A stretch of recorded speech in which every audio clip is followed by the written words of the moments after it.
Dean, that was a great analogy. And sometimes, even though working in this field for 18 years, actually longer than that, before we actually formed the United Mitochondrial Disease Foundation, I still feel like that single thread, but I'm still trying to find the eye of the needle. So it doesn't really get better, but you get used to it, I think, is the best analogy. But that was a great analogy, how individual groups need to come together and identify, as you and I were talking about, points of similarity rather than differences. And I think that's key. So I was asked to talk about regionalization. So regionalization, what is it? Well, I'll tell you what, it's something that we started with. It's not what we started with. We kind of morphed into it, and it only took us 15 years to figure it out. 15 years, not to develop it, but 15 years of surviving mistakes that we made along the way of growing a foundation. So I think it's very interesting to see that something that is perceived as successful just was able to disguise all the mistakes they made along the way. Not unlike many businesses that start today. I taught school for 10 years. I'm in a restaurant business. Had a second-generation restaurant owner. I have 2 restaurants. The oldest just celebrated 50 years in business. So I kind of equate everything I'm doing with a system that we implemented called a menu matrix. It's how do you build a hamburger? No different than how you build a foundation. Piece by piece, slice by slice, until you get the right ingredients, and then you capitalize on it. That becomes your model, and then you catapult it. So it's not, I hate the word nonprofit, because we're here to make a profit, and our profit goes to finding treatments and cures. So I like to pattern what we're doing not as a non-profit, but as a for-profit entity. We're running a business. So what did we do? So we went ahead and we started scratching the surface, like all of you, and figured out that, hey, you know, there's something here that I'm interested in. How do I go about finding it? And the more we dug, the more we realized, man, we got a tiger by the tail. There is more to this rare disease business, building a foundation, than we ever expected it to be. So I think this is a great diagram. It never ends up what we think it's going to be. It is always something bigger. It is always something greater, and that's what frustrates us. That's what gets us discouraged, but that's why we can't. That's why we have to keep going. In the beginning, the United Mitochondrial Disease Foundation was not united. We had groups all over the place. We had the National Lee's Disease Foundation out in Corinth, Mississippi. There was the Association of Babies with Carnitine Deficiency out in Michigan. There was a group in California called the People Afflicted with Lee's Disease. Now, these diseases are all different mitochondrial diseases. We're not a gene-specific disorder. We cross-pollinate many. The Cox Foundation was something that I inherited, cytochrome C oxidase deficiency, out of a group that I searched the world to find and was 20 miles from my home. The Lactic Acidosis and Support Trust in England, run by Paul Preston. Then there was a group that if you didn't realize you had a mitochondrial disease, you could join JUMP. It stood for Juveniles with Undiagnosed Mitochondrial Problems. So we were all over the board, and we figured, wait a minute, I cannot come to the Hill and talk to my members of Congress or my senators and say, you know, I'm one of 350 groups out there that really aren't together, and there's little strands looking for the eye of the needle to combine. I'm 1 in 200,000 diseases. I'm a rare disease. I need to get your attention, and I can't get your attention if I can't signify the fact that I can bring you votes. It's a business. Pure and simple, it's a business. So what did we do? We looked at these groups and say, hey, groups, let's look at what got us involved. Let's refocus on that disease, and let's unite. And let's realize that together we are stronger and our voice is much louder on a hill. That's the history of how we formed this organization. Once doing that, we realized, holy mackerel, we got something by the tail here. We started to grow. We had people that wanted to form these groups. Before we knew it, groups and chapters were forming across the United States exponentially. We actually instituted a moratorium and said, wait a minute, we don't have the infrastructure to handle everybody that wants to get a group. So we started to build an infrastructure, and we said, okay, we want legalized chapters. Legalized chapters enables us to have a veil to prevent liability issues. We're building a business. We're not having a little get-together over covered dish of baked beans and hot dogs. We're building a business. We want to structure the business. We built legal entities. We actually created legal chapters. Our CFO was able to electronically sweep bank accounts. And so as we built the infrastructure, the chapters started to grow. We had 85 chapters across the United States within 7 years. We decided to say, my goodness, we need to go in some of these other states where we're not having representation, where we need chapters. We wanted, we started to look at people that were engaged, that were doing something. We found Dean. Dean runs a phenomenal golf outing for UMDF, was making $40,000 a year donating to UMDF, very successful, very engaged. Dean, there's no chapter in Wisconsin. You have to be the president of the chapter. Well, geez, Chuck, I don't know. All I like to do is golf for a living. No, you got to be president. We engaged him, twisted his arm. Dean said, all right, I'll be president. So what happened? I have a disenchanted president to try to get a chapter together, and I lost the golf outing. It didn't start to make good sense. I was threatening people to get involved in a model that was self-defeating. In our case, not in all cases. So we had to restructure this, because what we were finding out was happening was it can't be about volunteer frustration. And everybody in this room knows about volunteer frustration. We will beat you to death. We can't fire you, we can't threaten you, we can't even tell you what to do, that because of your level of frustration, you will burn out and we will lose you. And all of a sudden, I don't have all those threads to that rope, and that rope gets weaker. So what I need to do is to refocus what it is that got you involved. And how do I refocus? I don't want you to get involved in doing an event and all of a sudden have to form a committee that gets the balloons for the event. Then, because of arguing, because Sally doesn't get along with Linda, because they go to a different bridge club than Jim does, and he bowls with a different group at a different league at the other side of the town, now I have to form a committee to figure out what color balloons I have to buy for the event, and we lose sight of the ultimate goal. Why are we here? The ultimate goal is, if you want to get people to build a ship, get them to drum up the parts and the wood and the pieces to the ship. But don't forget about the ultimate goal. The ultimate goal is the endless immensity of the sea. Keep the vision. We discovered a great definition of something we had heard about time and time again, and that's mission creep. You cannot creep out of the initial mission. You have to maintain focus. So what we ended up doing was, let's look, instead of about people's individualities, what are the abilities that they have? What can we utilize that brings their success to the table? Instead of forming groups, we woke up one day and said, if you were king, what would you do? And Kara, our Director of Membership Services, said, I'd regionalize the United States. I'd break it into 7 or 8 regions geographically. So we did that. We went to a chalkboard, we drew lines, we said, okay, we now have 7 regions across the United States. What do you want to do? I want to eliminate chapters, Chuck. What I want to do is I want to go ahead and I want to just contact people like Dean and say, Dean, what's your area of interest? My area of interest is golf outing. Good, we fire you as president. You're no longer president of that darn chapter. Go out and do a golf outing. Do the best golf outing you can do. Engage people. Because now Dean does a golf outing, gets 130, 150 people to dinner.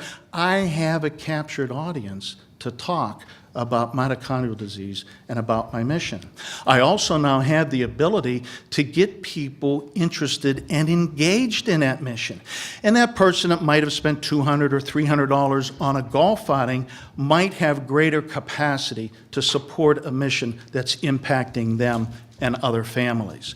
We went ahead and utilized and identified individuals who had areas of interest in advocacy, in special events, in support, in education.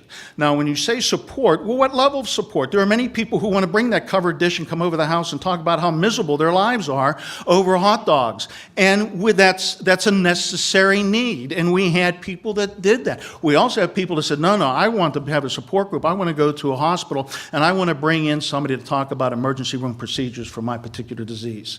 And I also have different levels of education. If you're interested in education, you can go ahead and say, well, age-appropriate education. I want to disseminate education material for instructors in the elementary school. I want to go to junior high schools and high schools and actually introduce curriculum about my particular disease to the science lab, to the biology lab.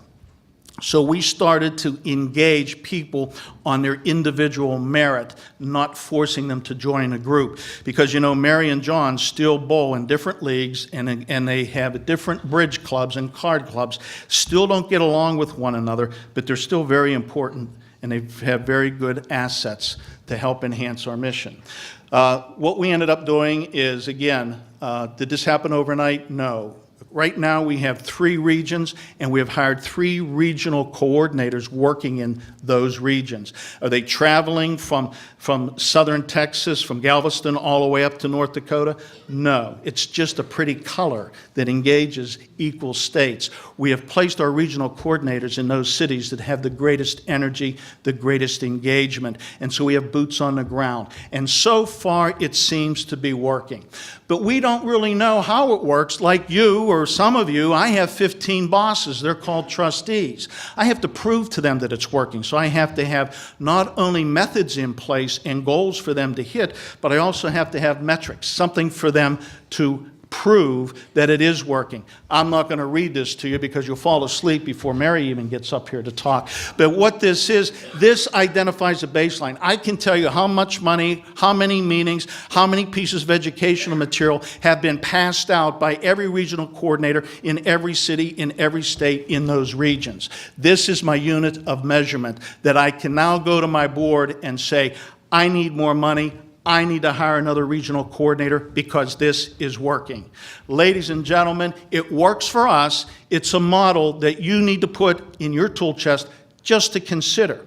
It's not the end all. So I want to thank you for the opportunity to share with you what so far is working for us. And when I go to the office tomorrow, I hope it continues to work. Thank you very much. Good morning, everybody. I'm Mary Cobb. I want to thank RDLA for being here. I'm really excited to be able to share what is going on in New Jersey as opposed to the whole country. And it's a lot of work. It's a lot of things coming together. So is that too loud? Okay. Rare New Jersey started back in 2012 and is really amazing what has happened over the course of the last, it's not even a year and a half.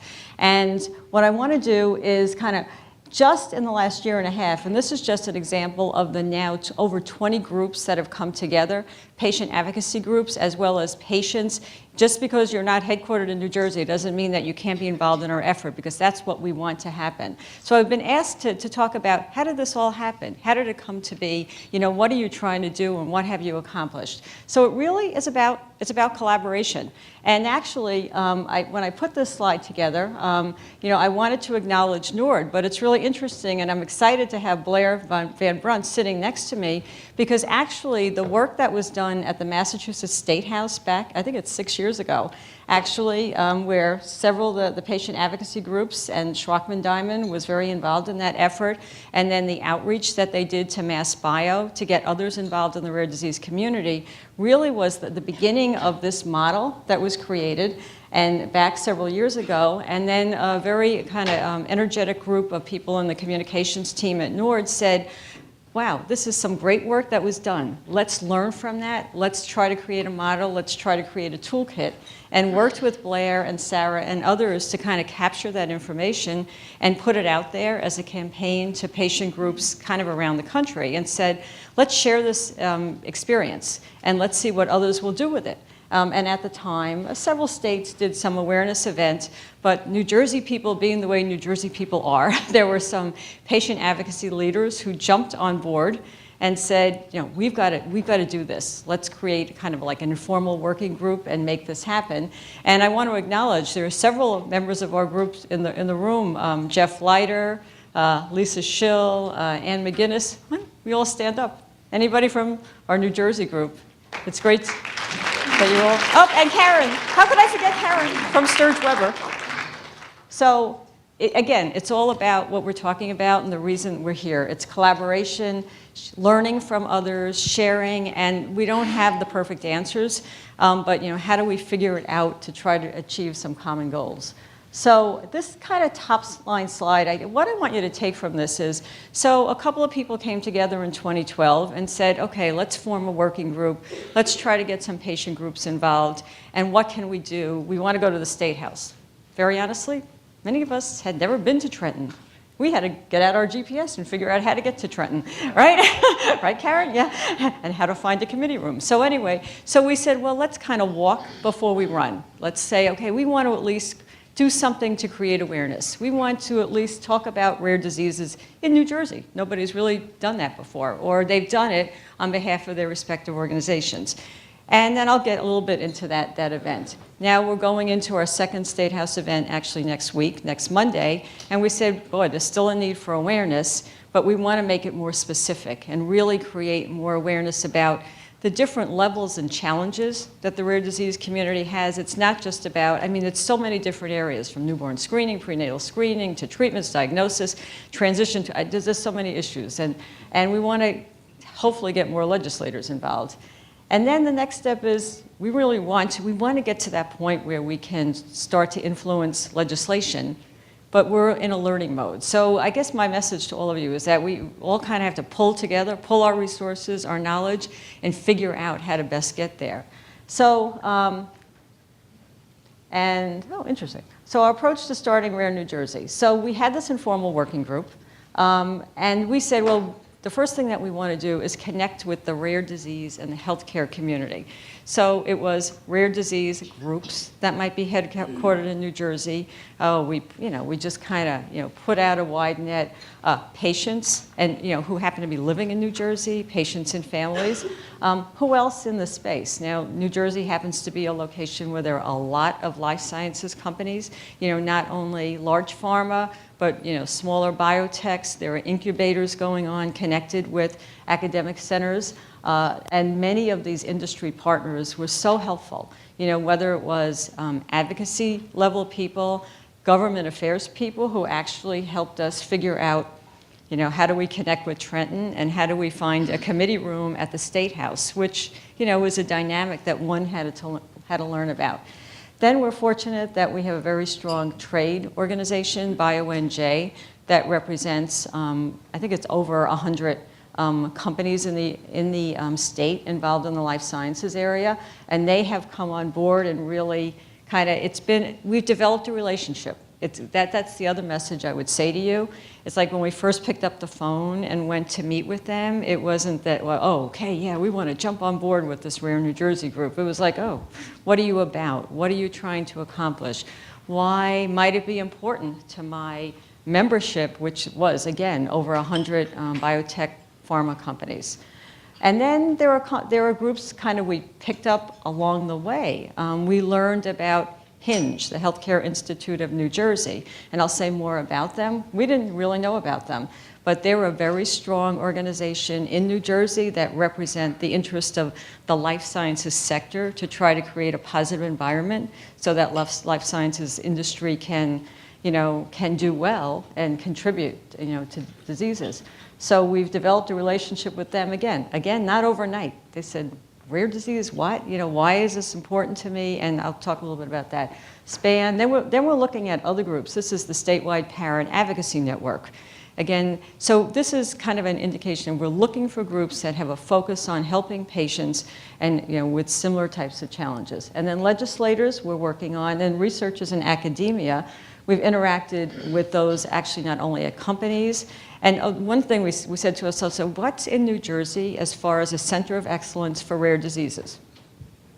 And we actually sat there and said, oh, we don't have a Cleveland Clinic, we don't have a Duke, we don't have others, and we have Rutgers. What's going on there? Well, now, since this year and a half ago, with the merger of Rutgers and UMDNJ, actually tonight, there is a rare disease event happening at Rutgers where they're broadcasting it to their multiple locations, and they have said that they're going to have a focus in that area. And then there's another regional center in New Jersey where they have some specialists. So more is happening, and we've reached out to practitioners, and then, of course, state and national advocacy groups. We're starting to reach out also to other statewide disease groups. We've had, like leukemia and lymphoma, the MS Society, because, well, they're not rare disease from a number standpoint. They clearly are from a challenge standpoint in terms of understanding their legislative issues, et cetera. So cast a wide net and figure out how we can, again, collaborate and come together, to do something that will help all of us. So we had our first State House event, and I guess I'll talk faster, in March last year. And so it was an awareness event from the standpoint of we wanted to have more legislator involvement, and we were fortunate that through the work of one of our advocacy leaders, Senator Bucco actually put forward the Senate a resolution before the Senate for Rare Disease Day to be in New Jersey. And now we have a little bit of a learning, is that we've now learned that it is a multiple step process. So the second part of it is going to happen next week. And then we involved many stakeholders and we were a very energetic, passionate group. We worked the tunnels. We learned that you can go to the tunnels, right, Jeff? And you can set up displays and bring your patient group materials and, catch people. I don't know if we caught many legislators, but we caught people going from one building within the state, State House to the other. And I had another picture, but it disappeared. Anyway, so in 2013, one of the things that I think has been very beneficial is the relationship that we built with Hinge, the Healthcare Institute of New Jersey. But as I said, and my message to all of you, is it doesn't happen overnight. There was a one-on-one meeting with their senior leadership. We met in small meetings and talked about why it would be important for them to help to play a role to create awareness of rare diseases. After all, they represent the industry, and they're very focused on, what's good is good for the community, is good for everybody, because we have common goals in terms of treating patients. And that kind of eventually led to an event that they chose to host at the end of 2013 that involved that array of speakers. The patient advocacy leader was one of our New Jersey group leaders that represented Rare New Jersey. And that elevated, and I would say escalated, some of the attention on the group, even to the point that we learned about a little news program called Chasing NJ that actually chased and found Rare New Jersey, interviewed one of our groups, went to their home to meet their son who has a rare disease. And when it was covered on the news that night, they said, we're going to continue to follow Rare New Jersey and even be a resource and potentially help with connecting you with legislators. So it's really and this was kind of our message, again, very succinctly. So next week, this is what's happening. This is just an array of groups, industry, Hinge, NORD, BioNJ, have stepped up and said, we want to sponsor and support your efforts.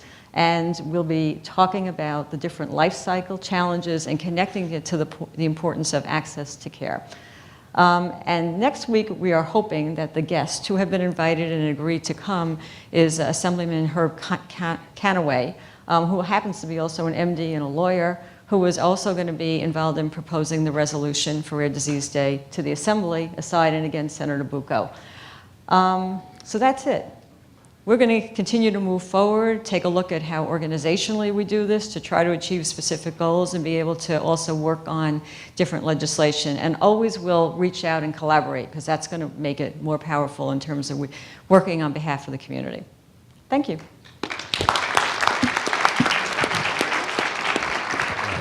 Thank you, Mary. So Mary's got 30 years of experience and couldn't find her state house, and she stood up here and said so. And I think there's a big lesson in that I've not been to the state house in Oregon on behalf of rare diseases, so there's a lot for me to do and probably for you to do as well. Hi, thank you so much for inviting me. I'm Blair Van Brunt, and I've been with the Schwachman-Diamond Syndrome Foundation for 16 years because we have a daughter with this disease. She's 19 years old, and so that's how I got involved. So guess we got to get to my slide here. So I came up with this idea to create a Rare Disease Day celebration at the Massachusetts State House. So I just want to speak to you a little bit about how and why this came about and why it might be a good idea for you guys to do in your own states. So the purpose of this was to create awareness of the differences of rare disease issues versus the larger, more common disease issues, which I think more people in the general public and our legislation are familiar with. And also to influence our state legislators who maybe can learn more about some of these issues. We offered one-on-one meetings for anyone who wanted to sign up with the legislators. We usually think of policies being created and implemented at the federal level, and so wanted to speak a little bit about what is happening at our state level. And there's really quite a lot that is happening and we can influence at the state level. And it includes the newborn screening, medical foods reimbursements, the access to off-label treatments, research investing incentives, electronic health records, medical, financial, and social assistance programs, and the insurance coverage and reimbursements. So when I went to choose a partner, because I thought, well, I'm not going to do this by myself. I'm some little unknown rare disease group, and who's going to come? And so back in the day, NORD was sending out all of these emails saying, contact your governor's office and ask them to declare the last day of February as Rare Disease Day. So I did that. I received a yes response. We will do this. So I decided I'm going to call the governor's office and see who else contacted the office for this same declaration. And that's how I found my partner. My partner was Massachusetts Biotechnology Council, which turns out that it was a terrific, different perspective for approaching these issues. Another idea is to try and find a group that might have some legislative contacts. Any companies that are in your state that are involved in the rare disease space, you might want to contact. And then what we did too is anybody who contacted us in learning about this, we said, please send us your logo. We're going to put it on every single piece of communication that goes out because we want to show how many people are interested and involved in this. And then we decided, well, what type of event do we want to do? What type of event do you want to do? We happened to do a panel of experts in this field.